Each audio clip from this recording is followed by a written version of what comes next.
Hello everyone, welcome to emotional aspirants YouTube channel. তো আজকে আমি নিয়ে এসেছি কতগুলো খুবই গুরুত্বপূর্ণ ইম্পর্টেন্ট কোয়েশ্চেন সামনের যে কোনো পরীক্ষার জন্য। তো বিশেষ করে ডাব্লিউবিএসএসসি গ্রুপ ডি এর যে এক্সাম হবে তার জন্য খুবই ইম্পর্টেন্ট প্রশ্ন। ওয়েস্ট বেঙ্গলের যে সমস্ত এক্সাম দেবে সেই সমস্ত সকলের জন্য খুবই ইম্পর্টেন্ট প্রশ্নগুলো।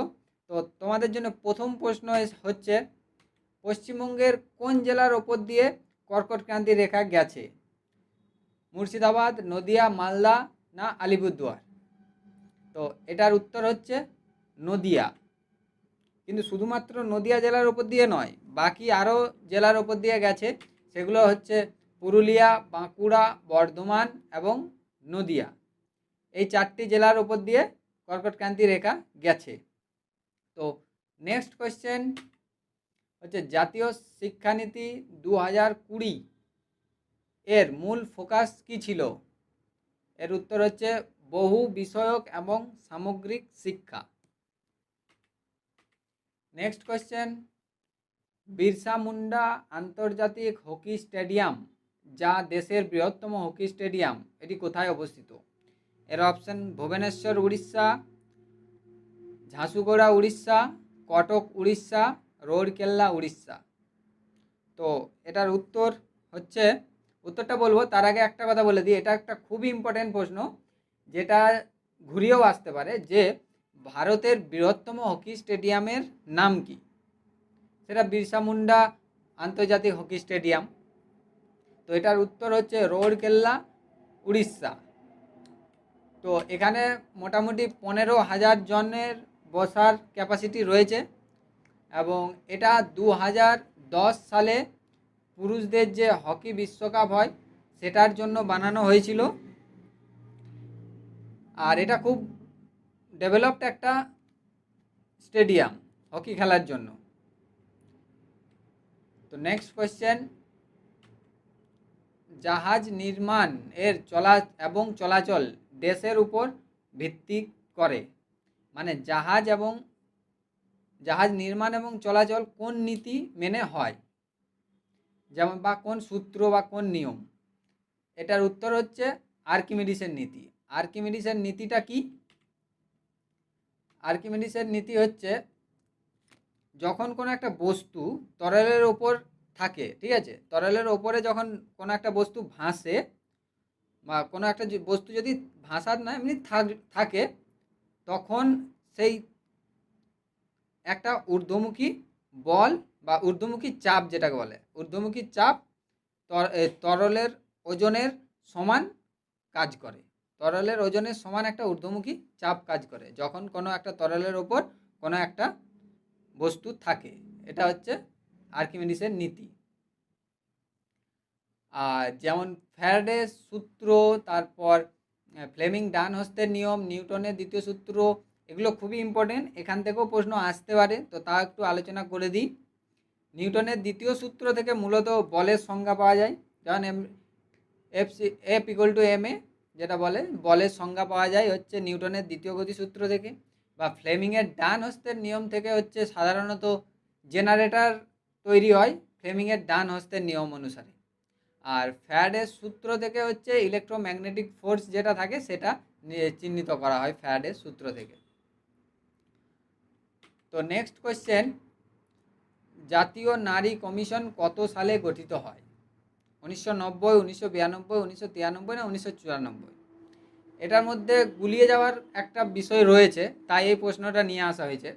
জাতীয় নারী কমিশন প্রধানত গঠিত হয় কিন্তু 1992 সালে। 1992 সাল হচ্ছে এটার উত্তর। কিন্তু যখনই বলবে যে জাতীয় নারী জাতীয় নারী কমিশন কিসের অধীনে তৈরি হয়, সেটা হচ্ছে 1990-এর বিধানের অধীনে প্রতিষ্ঠিত হয়। এটা ঘুরিয়েও আসতে পারে। তো নেক্সট কোয়েশ্চেন হচ্ছে, লক্ষ্য সেন নিম্নলিখিত কোন স্পোর্টসের সাথে যুক্ত রয়েছেন? লক্ষ্য সেন কোন স্পোর্টসের সাথে যুক্ত রয়েছে? 1 ব্যাডমিন্টন, 2 দাবা, 3 কাবাডি, 4 হচ্ছে টেবিল টেনিস। তো লক্ষ্য সেন, এটার উত্তর হচ্ছে ব্যাডমিন্টন। তিনি উত্তরাখণ্ডের কি আলমোড়ার আলমোড়ার বাসিন্দা, উত্তরাখণ্ডের আলমোড়ার বাসিন্দা। তিনি ছিলেন একজন ভারতীয় ব্যাডমিন্টন খেলোয়াড়। তিনি 2018 এশিয়ান জুনিয়র চ্যাম্পিয়নশিপে ছেলেদের একক এবং গ্রীষ্মকালীন যুব অলিম্পিকের দলের যে ইভেন্ট হয়েছিল সেখানে স্বর্ণপদক জিতেছিলেন। 2021 সালে বিশ্ব চ্যাম্পিয়নশিপে ব্রোঞ্জ পদক জিতেন। তিনি 2022 সালে কমনওয়েলথ গেমসে স্বর্ণপদক জিতেছিলেন এবং 2022 সালে ব্যাডমিন্টনের জন্য অর্জুন পুরস্কারে তিনি ভূষিত হন। যেমন 2022 সালে যে কমনওয়েলথ গেম হয়েছিল, আশা করি কমনওয়েলথ মানে হচ্ছে কমনওয়েলথ দেশ কোনগুলোকে বলা হয়, যেগুলোকে ইংরেজরা শাসন করেছিল। আর কমনওয়েলথ গেম মানে হচ্ছে যে দেশগুলোতে ইংরেজরা শাসন করেছিল সেই সমস্ত দেশগুলোকে নিয়ে একটা স্পোর্টস হয়, সেটা হচ্ছে কমনওয়েলথ গেমস বা টুর্নামেন্ট হয়, সেটা হচ্ছে কমনওয়েলথ গেমস। নেক্সট কোয়েশ্চেন, 1928 সালে কে আবিষ্কার করেন যে যখন রঙিন আলোর রশ্মি কোনো তরলের প্রবেশ করে তখন সেই তরল দ্বারা বিক্ষিপ্ত আলোর একটি ভগ্নাংশ বিভিন্ন রঙের হয়? তো এটার উত্তর হচ্ছে সিভি রমন। আর তার মধ্যে যে লর্ড রেলি রয়েছে, তিনি কি আবিষ্কার করেছেন? সত্যেন্দ্রনাথ বসু, তিনি কিসের জন্য বিখ্যাত? এবং জন টিন্ডাল কিসের জন্য বিখ্যাত? এটা এটা সবই এখানে নিচে রয়েছে ডেসক্রিপশানে, তোমরা একবার পড়ে নেবে। আর যদি তোমাদের পিডিএফটার প্রয়োজন হয়, স্ক্রিনে যে নাম্বারটা উঠছে সেই নাম্বারটাতে চ্যানেলটা সাবস্ক্রাইব করে তার স্ক্রিনশট নিয়ে সেই হোয়াটসঅ্যাপে পাঠিয়ে দেবে, আমি তোমাদের পিডিএফ প্রোভাইড করে দেবো। তো নেক্সট কোয়েশ্চেন হচ্ছে লাইক কিওর লাইক এর হোমিওপ্যাথিক নীতিটি কে প্রচার করেন? এটার উত্তর হচ্ছে স্যামুয়েল হ্যানিম্যান। নিচে স্যামুয়েল হ্যানিম্যানের মধ্যে যে মতবাদ, তার আবিষ্কার কত সালে হোমিওপ্যাথি আবিষ্কার করা হয়, সেটা হচ্ছে 1796 সালে। মানে হোমিওপ্যাথি নয়, যেটা হচ্ছে লাইক কিওর লাইকের প্রচার করেন, সেটা হচ্ছে 1796 সালে স্যামুয়েল হ্যানিম্যান করেন। পরের প্রশ্ন, এটা একটা কম্পিউটারের সাধারণ নলেজ থেকে দেওয়া হয়েছে। এটা একটা মানে খুবই ভাবা, মানে এরকম সবাই আশা করি এই রকমভাবে কম্পিউটার ইউজ করে না, তাই এই প্রশ্নটা নিয়ে আসা হয়েছে। এটা একটা দিতেই পারে বাই চান্স। তো উইন্ডোজ প্লাস ট্যাব কিবোর্ডের শর্টকাটটি কি করে? এক হচ্ছে কম্পিউটারের স্ক্রিন লক করে, বর্তমান উইন্ডোজ বন্ধ করে, না খোলা অ্যাপ্লিকেশনগুলো সুইচ করে, না স্টার্ট মেনু খোলে। তো এখানে যেটা উত্তর হবে সেটা হচ্ছে খোলা অ্যাপ্লিকেশনগুলোকে সুইচ করে। আর বাকি যেগুলো রয়েছে স্ক্রিন লক, যেটা হচ্ছে স্ক্রিন লক যেটা করে সেটা হচ্ছে Alt প্লাস F4 আর ALT প্লাস F4 টিপলে স্ক্রিন লক, তারপরে আবার আপ অ্যারোটা টিপলে এই কম্পিউটার স্ক্রিন লক হবে। আর বর্তমানে উইন্ডোজ বন্ধ করতে Alt plus F4 plus enter টিপলে উইন্ডোজ বন্ধ হয়। আর স্টার্ট মেনুর জন্য তো উইন্ডোজের যে লোগোটা আছে সেটা টিপলেই স্টার্ট বাটন খুলে যায়। তো নেক্সট কোয়েশ্চেন, কলকাতায় জাতীয় পরিসংখ্যক ইনস্টিটিউটের প্রতিষ্ঠাতা কে ছিলেন? এটা উত্তর হচ্ছে প্রশান্ত চন্দ্র মহলানবিশ। প্রশান্ত চন্দ্র মহলানবিশ, এটা একটা খুবই ইম্পর্টেন্ট প্রশ্ন, মানে এটা মনে না থাকার মতো, নামটা মনে রাখবে অবশ্যই, প্রশান্ত চন্দ্র মহলানবিশ। আর অমর্ত্য সেন হচ্ছে অর্থনৈতিকবিদ ছিলেন, যিনি 1998 সালে অর্থনীতির জন্য নোবেল পুরস্কার পান। আর সিভি রমন রমন এফেক্টের জন্য 1930 সালে নোবেল পুরস্কার পান। রমন এফেক্ট আবিষ্কার করেছিলেন হচ্ছে 1927 সালে। আর এস ভটনাগর একজন রাসায়নিকবিদ ছিলেন, যিনি ভারতের গবেষণা নির্মাণের ভূমিকা রেখেছেন এবং গবেষণার জনক হিসেবে বিবেচিত হয়। ভারতের গবেষণার জনক এস ভটনাগর কে বলা হয়। নেক্সট কোয়েশ্চেন, নিম্নের কোন উপন্যাসটি নবারুণ ভট্টাচার্যের লেখা নয়? মানে এই চারটের মধ্যে তিনটে নবারুণ ভট্টাচার্যের লেখা, শুধু একটা নয়। যেমন হচ্ছে হাওয়ার্ড, এটা নবারুণ ভট্টাচার্যের লেখা। খেলনানগর, এটাও নবারুণ ভট্টাচার্যের লেখা। লুব্ধক, এটাও নবারুণ ভট্টাচার্যের লেখা। উত্তর হচ্ছে বিবর। বিবর হচ্ছে বিবর হচ্ছে সমরেশ বসুর লেখা একটা উপন্যাস। নেক্সট কোয়েশ্চেন, পশ্চিমবঙ্গের কোথায় উষ্ণ প্রসবন দেখা যায়? এটা একটা খুবই ইম্পর্টেন্ট প্রশ্ন, আর এটা অত্যন্ত সহজ প্রশ্ন, তাও নিয়ে এলাম কারণ এটা একটা ইউনিক প্রশ্ন। সেটা হচ্ছে বক্রেশ্বরে। তারপর হচ্ছে বক্সারের যুদ্ধে ইংরেজ বাহিনীর নেতৃত্ব কে দিয়েছিলেন? এটা যদিও গ্রুপ ডিতে আসবে বলে মনে হচ্ছে না, কিন্তু এটা একটা মানে কঠিন, কিন্তু দিয়ে দিতেও পারে, বা পশ্চিমবঙ্গে যেসব পরীক্ষা আছে সেগুলোতে তো আসতেই পারে, কিন্তু এটা একটা যেহেতু একটু ডিপলি, এটা যদি মানে ভারতীয়দের দিক থেকে হতো তাহলে ঠিক ছিল, কিন্তু এটা ইংরেজদের সেনাবাহিনীর নেতৃত্ব কে দিয়েছিলেন? সেটার উত্তর হচ্ছে হেক্টর মুনরো। এটা সম্ভবত আসতেও পারে না আসতেও পারে এই পরীক্ষাতে, কিন্তু ওগুলো মানে পড়ে যাবে অবশ্যই, আর যাতে না ছাড়া আসে, তাই এই একটা কঠিন প্রশ্ন নিয়ে আসা হয়েছে। নেক্সট কোয়েশ্চেন হওয়ার আগে যেটা বক্সারের যুদ্ধের কিছু ডিটেলস রয়েছে, সেটা হচ্ছে 1764 সালে 22শে অক্টোবর ভারতের বিহার রাজ্যের একটি শহর বক্সারের কাছে গঙ্গা নদীর তীরে ঘটেছিল। বক্সারের যুদ্ধ কোথায় ঘটেছিল, কত সালে ঘটেছিল, কবে ঘটেছিল, সেটা পুরো এখানে বিবরণ রয়েছে। 1764 সালে হচ্ছে হয়, তারিখ হচ্ছে 21শে অক্টোবর নয় 22শে অক্টোবর, তারিখ হচ্ছে 22শে অক্টোবর, ভারতে বিহার রাজ্যের একটি শহর বক্সারের কাছে গঙ্গা নদীর তীরে হয়েছিল। এবং সেখানে কে নেতৃত্ব দিয়েছিল?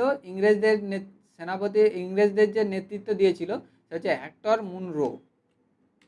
তারপর এটা কাদের মধ্যে হয়েছিল? এটা হচ্ছে বাংলার সিংহাসনচ্যুত নবাব মীর কাসিম, সুজা-উদ-দৌলা এবং আউধের নবাব এবং মুঘল সাম্রাজ্যের দ্বিতীয় শাহ আলমের সঙ্গে ব্রিটিশ ইস্ট ইন্ডিয়া কোম্পানির একটি যুদ্ধ হয়েছিল। নেক্সট কোয়েশ্চেন, বক্সারের যুদ্ধের পরে 1765 সালে এলাহাবাদ চুক্তি স্বাক্ষরিত হয়েছিল, বা এলাহাবাদ চুক্তি ঘোষণা হয়েছিল বক্সারের যুদ্ধের পর। ঘুরিয়েও প্রশ্ন আসতে পারে, বক্সার যুদ্ধের পর কোন চুক্তি হয়েছিল, অপশন দিয়ে দিল, দিয়ে তার মধ্যে এলাহাবাদ চুক্তি উত্তর হয়ে যাবে। নেক্সট কোয়েশ্চেন, ভারতের সংবিধানে আইন দ্বারা প্রতিষ্ঠিত পদ্ধতি ধারণাটি নিম্নলিখিত কোন দেশ থেকে নেওয়া হয়েছে? মানে ভারতের সংবিধানে যে আইন দ্বারা প্রতিষ্ঠিত পদ্ধতিটা কোন দেশের সংবিধান থেকে নেওয়া হয়েছে? এটার উত্তর হচ্ছে জাপান। নেক্সট কোয়েশ্চেন, ভারতীয় সেনাবাহিনীতে নতুন প্রবর্তিত ভৈরব ব্যাটালিয়নের প্রাথমিক ফোকাস কি? নিয়মিত পদাতিক অপারেশন, না আকস্মিক হামলা এবং বিদ্রোহ দমনের অভিযান, না ভারী কামান অপারেশন, না ড্রোন যুদ্ধ এবং গোয়েন্দার নজরদারি? তো এটার উত্তর হচ্ছে আকস্মিক হামলা এবং বিদ্রোহ দমনের অভিযান। নেক্সট কোয়েশ্চেন, জাতীয় শিক্ষানীতি 2020 অনুযায়ী মূল্যায়নের উদ্দেশ্য হলো নিম্নলিখিত বিশেষ তথ্য প্রদান করে, যা কিভাবে শিক্ষার্থীদের শ্রেণীকক্ষের ভিতরে এবং বাইরে সহায়ক করা যায়, না শিক্ষার্থীদের কর্মক্ষমতার সঙ্গে তার সহপাঠীদের কর্মক্ষমতার তুলনা, না শিক্ষার্থীদের শেখার ক্ষেত্রে ফাঁক এবং ত্রুটিগুলি সঠিকভাবে চিহ্নিত করা এবং তাদের ব্যর্থতা নির্ধারণ করা, না শিক্ষার্থীরা মুখস্থ করার ক্ষমতা? এটার উত্তর হচ্ছে কিভাবে শিক্ষার্থীদের শ্রেণীকক্ষের ভেতরে এবং বাইরে সহায়তা করা যায়। নেক্সট কোয়েশ্চেন, সিপিইউ এর মধ্যে কন্ট্রোল ইউনিটের প্রধান কাজ কি? সিপিইউ ইউনিটের অনেকগুলো ইউনিট রয়েছে, তার মধ্যে কন্ট্রোল ইউনিটের প্রধান কাজ কি? সেটা হচ্ছে নির্দেশাবলী এবং ডাটা প্রবাহকে পরিচালন করা, মানে যে ডাটাগুলো ওটা দিয়ে যাবে সেটাকে হচ্ছে পরিচালন করাই হচ্ছে সিপিইউর কন্ট্রোল ইউনিটের কাজ। নেক্সট কোয়েশ্চেন, ভারতীয় নারী সাক্ষরতার হার উন্নত করার জন্য ভারত সরকার নিম্নলিখিত কোন কর্মসূচি গ্রহণ করেন? এটা হচ্ছে বেটি বাঁচাও বেটি পড়াও। নেক্সট কোশ্চেন, ভারতের প্রথম জাতীয় উদ্যান কোথায় অবস্থিত? এটা একটা খুব ইম্পর্টেন্ট, এটা সমস্ত পরীক্ষার জন্য ইম্পর্টেন্ট, মানে এসএসসি হোক, আরআরবি হোক, ওয়েস্ট বেঙ্গল বা হোক, যে কোনো স্টেটের এক্সাম হোক, কিংবা যে কোনো কম্পিটিটিভ এক্সামে হয়, এমনকি এটা ইউপিএসসিতেও আসতে পারে। সেটা হচ্ছে করবেট জাতীয় উদ্যান। সহজ প্রশ্ন কিন্তু গুলিয়ে যেতে পারে, তাই এটা নিয়ে আসা হয়েছে। আইসিসি ঊর্ধ্বহিত বা আন্ডার 19 পুরুষদের ক্রিকেট বিশ্বকাপে 2026 এর ফাইনাল ভারতে 100 রানে কোন দলকে পরাজিত করেছে? 100 রানে পরাজিত করেছিল, এটাও আসতে পারে যে কত রানে পরাজিত করেছিল এবং কোন দলে। 2026-এর আন্ডার 19 ওয়ার্ল্ড কাপে কোন দল জয়লাভ করে, এটাও আসতে পারে। কিংবা ভারত কাকে ভারতের সঙ্গে কার ছিল খেলা, সেটাও আসতে পারে। আর কত রানে কোন দল যে জয়লাভ করেছে, সেটাও আসতে পারে। তো এটার উত্তর হচ্ছে ইংল্যান্ড। ইংল্যান্ডের মধ্যে ছিল, তো এর ব্যবধান ছিল 100 রানের। আর তারিখ, হ্যাঁ, কবে হয়েছিল এবং কোথায় হয়েছিল, তারিখ হচ্ছে 6 ফেব্রুয়ারি 2026 সালে। এটা হয়েছিল হচ্ছে হারারে স্পোর্টস ক্লাবে, জিম্বাবুয়েতে হারারে স্পোর্টস ক্লাবে হয়েছিল এই খেলাটা, ফাইনাল খেলাটা। নেক্সট তোমাদের জন্য একটা হোমওয়ার্ক রইল, সেটা হচ্ছে একজন ভদ্রলোকের দিকে ইশারা করে সোনিয়া বলল, তার একমাত্র কন্যা আমার ছেলের বাবার বোন। ভদ্রলোকটি সোনিয়ার কে হন? তো অপশান স্বামী, শ্বশুর, ভাই, ভাসুর। তো এটার উত্তর তোমরা অবশ্যই কমেন্ট বক্সে জানিয়ে দিও। আর এটাই তোমাদের হচ্ছে লাস্ট প্রশ্ন হয়ে গেল। তো তোমাদের এতদূর পর্যন্ত আমার সঙ্গে জুড়ে থাকার জন্য ধন্যবাদ। অবশ্যই ভিডিওটা ভালো লেগে থাকলে অবশ্যই চ্যানেলটি সাবস্ক্রাইব করবে। আর হোমওয়ার্কটা মোটামুটি লেভেলের রয়েছে, অবশ্যই একটা খুবই ইম্পর্টেন্ট এটাও হোমওয়ার্ক, সেটা হচ্ছে তোমরা অবশ্যই কমেন্টে জানাবে যে এর উত্তরটা কী হবে। তো থ্যাংক ইউ।